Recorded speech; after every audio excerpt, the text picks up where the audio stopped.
नमस्कार दोस्तों, आप सभी को सप्रेम वंदन। दोस्तों, आजकल ठंड बहुत पड़ रही है और ठंड में ही हार्ट अटैक और पैरालिसिस अर्थात लकवा के पेशेंट ज़्यादा आते हैं। आप जानते हैं क्यों? क्योंकि मैं आपको इसके पीछे का फिजिक्स बताता हूँ। इसके पीछे का भौतिक विज्ञान ये है कि गर्मी में कोई भी चीज़ फैलती है और ठंड में कोई भी चीज़ सिकुड़ती है। जैसे पानी आप देखिए, पानी गर्मी में भाप बनकर फैलता है और वही पानी ठंड में बर्फ़ बनकर सिकुड़ता है। उसी तरह हमारे शरीर में जो खून की नसें रहती है, ये गर्मी में फैलती हैं। तो इसके अंदर जो ब्लड रहता है, नसों में जो ब्लड सर्कुलेट होते रहता है, उस ब्लड के ऊपर नसों का प्रेशर कम हो जाता है।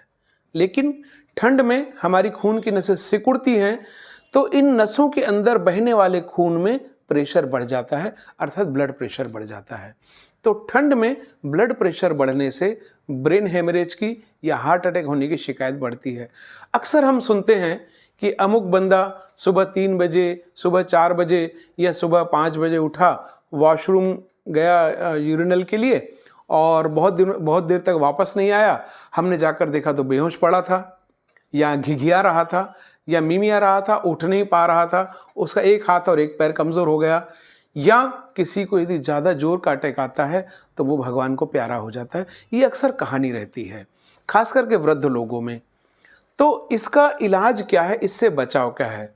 दोस्तों, कुछ पॉइंट्स मैं आपको बताता हूँ जो आपको ध्यान रखना है। वृद्ध लोगों ने, खास करके जो 50-55 के ऊपर के हैं, उन्होंने सुबह 8 बजे के पहले बिस्तर और रजाई से बाहर नहीं निकलना चाहिए। अगर उन्हें मॉर्निंग वॉक का शौक है तो ऐसे लोगों ने मॉर्निंग वॉक को इवनिंग वॉक में बदलना चाहिए। शाम को 4:30 से 5:30 के बीच में इवनिंग वॉक करिए, मॉर्निंग वॉक छोड़ दीजिए। जिस व्यक्ति को ब्लड प्रेशर की दवा चालू है, उसने रेगुलर ब्लड प्रेशर की दवा लेनी चाहिए। उसने ये नहीं सोचना चाहिए, अरे मेरे को तो ठीक लग रहा है, गोली लेके मैं क्या करूँगा, और मेरा तो बीपी इतना ही रहता है, मुझे कुछ नहीं होता। अरे भैया, कुछ नहीं होता जब तक नहीं होता, और जिस दिन हो जाएगा ना, उस दिन फोटो पर हार चढ़ जाएगा। क्योंकि भगवान ने आपको कोई गारंटी कार्ड लिखकर नहीं भेजा है ठप्पा मार के कि भैया तुझे कुछ नहीं होने दूंगा। दोस्तों, एक जिंदगी ऐसी है जिसकी कोई गारंटी नहीं, और जिसकी फुल गारंटी है वो है मौत। तो मौत आपको अपने अपनों से दूर कर देगी, इसलिए ब्लड प्रेशर की दवा आप रेगुलर लीजिए। तीसरा, जिन व्यक्तियों में कोलेस्ट्रॉल ज़्यादा है वो रेगुलर अपना कोलेस्ट्रॉल चेक कराएं। अगर कोलेस्ट्रॉल क्या करता है? खून की नसों के डायमीटर को कम करता है, उनको सिकुड़ाता है। जैसे रस्टिंग रहती है नल के पाइप के अंदर, ये कोलेस्ट्रॉल अगर साफ हो जाए दवाओं से तो आपका ब्लड प्रेशर नॉर्मल आ जाता है। तो इसलिए रेगुलर अपना कोलेस्ट्रॉल चेक कराएं। कोलेस्ट्रॉल अगर बढ़ा हुआ है तो आपके डॉक्टर से चर्चा करें। और जिन व्यक्तियों को ब्लड प्रेशर की दवा चालू है, शुगर की दवा चालू है, उन्होंने घी, तेल की चीज़ें, मीठी चीज़ें कम खाना चाहिए और रेगुलर हर महीने अपने डॉक्टर के पास चेकअप के लिए जाते जाएं। उसी तरह सुबह हमको 3 बजे, 4 बजे, 5 बजे, ये वो पीरियड होता है 3 से 5 तक अर्ली मॉर्निंग का, जब ठंड सबसे ज़्यादा रहती है। सुबह हमको लघु शंका नहीं लगनी चाहिए, इसलिए रात को सोते समय ही इसको निपटा दिया करें। क्योंकि ठंड में रातें लंबी होती है। पहले गर्मी में तो आदमी 11, 12, 1 बजे तक जागते रहता है, टीवी देखते रहता है, गपशप करते रहता है, बाहर घूमते रहता है। लेकिन ठंड में तो 9 बजे, 10 बजे ही आदमी रजाई में दुबक जाना पसंद करता है। तो इसीलिए रात को बिस्तर जाने से पहले लघु शंका निपटा दें, ताकि आपको 3 बजे, 4 बजे नहीं उठना पड़े। और खास करके वो वृद्ध जिन्हें प्रोस्टेट की समस्या है, उन्होंने प्रोस्टेट की दवा बराबर लेनी चाहिए, ताकि उनको जल्दी जल्दी पेशाब ना लगे।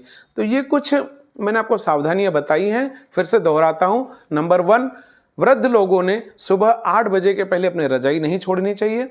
जिनको मॉर्निंग वॉक का शौक है, उन्होंने ठंड काल में मॉर्निंग वॉक के बदले शाम को 4:30 से 5:30 के बीच में अपना वॉक करना चाहिए। तीसरा, जिनको ब्लड प्रेशर की दवा चालू है, उन्होंने बिना नागा ब्लड प्रेशर की दवा लेनी चाहिए और ठंडे प्रदेशों की यात्रा से बचना चाहिए। खास करके जो नॉर्थ इंडिया के जो भ्रमण क्षेत्र है, चाहे कुल्लू है, चाहे मनाली है, चाहे कोई तीर्थ स्थान है, भगवान के लिए भी वहाँ जाना आपकी सेहत के लिए ठंड काल में हानिकारक हो सकता है। इसके अलावा रात को सोते समय जल्दी सोने के पहले आप लघु शंका निपटा दिया करें। और अगला जो मैंने प्रिकॉशन बताया है, कोलेस्ट्रॉल को नियंत्रण में रखें, ब्लड प्रेशर की रेगुलर दवा लें, क्योंकि आप अपने परिवार की छतरी है। छतरी अगर उड़ गई तो घर परिवार के लोग बिना छतरी के हो जाएंगे। छतरी हाँ अगर पलट गई है तो सीधी हो सकती है, लेकिन अगर उड़ गई तो उसका कोई विकल्प नहीं है। आप जानते हैं दोस्तों, टूट जाए जो बीच में वो संकल्प नहीं होता। टूट जाए जो बीच में वो संकल्प नहीं होता। आपके बिना पूरा घर का कोई प्रकल्प नहीं होता, और सुरक्षा लिए बिना स्वास्थ्य का कोई विकल्प नहीं होता। धन्यवाद दोस्तों। जय हिंद, जय भारत। स्वस्थ रहें, सेहतमंद रहें और सुरक्षित रहें।